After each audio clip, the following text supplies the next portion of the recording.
This is a commander tip for Karax, and I want to show you how to trap the Purifier Beam using Karax's structures. And the first thing you will need is to make sure that you have the rapid recharging upgrade, which is available from Karax's Twilight Council. That will allow your shield batteries to regenerate their energy a lot faster, and that'll keep your structures alive. The other thing to do is that you will need to line up your probe either horizontally, so in this case I have my probe to the right of the Purifier Beam, you keep it to the left as well, or it needs to be vertical to the Purifier Beam. It just makes it a little bit easier to place your structures.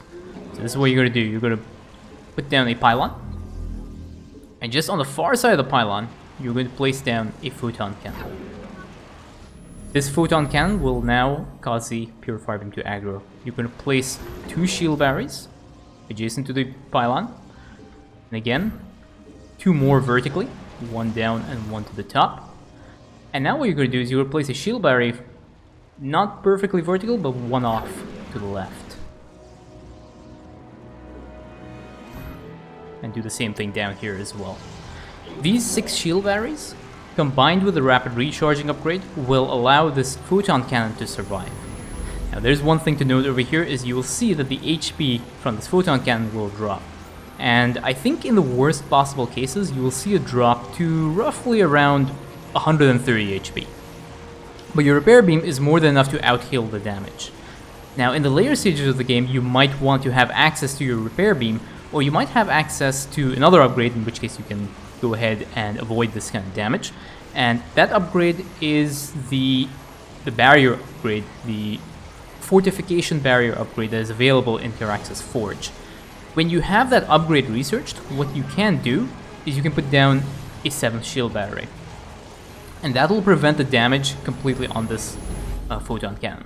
So I'm going to do that right now. I have the rapid recharge, the fortification barrier, and this will instantly research. I have it modded onto my test map as such, so I can demonstrate this to you. What you're going to do is you're just going to place 1 shield battery as far away from the Purifier Beam as possible, just a little bit closer to the Purifier Beam that you would normally like. Now this 1 shield battery is going to be able to trigger the fortification barrier onto this photon cannon. And because the fortification barrier is active, what it's going to do is the fortification barrier will actually soak up a lot of the damage from the Purifier Beam. The Purifier Beam does something like 40 damage per second.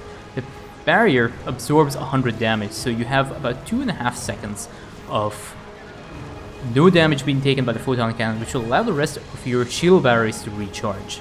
And as a result, you will notice that the shield is not only maxed out, but it will no longer take any hull damage because the fortification barrier will continuously proc from other shield batteries as their energy regenerates.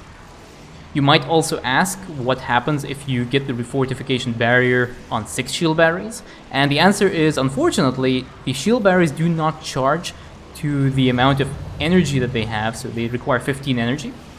They will not charge up to 15 energy before they will be required to heal up the photon cannon, and as a result, the upgrade is wasted. The fortification barrier just does not proc at all on any of the shield batteries, because they're all being used before their energy reaches the minimum requirement. So that is how you trap a Purifier Beam using Karax.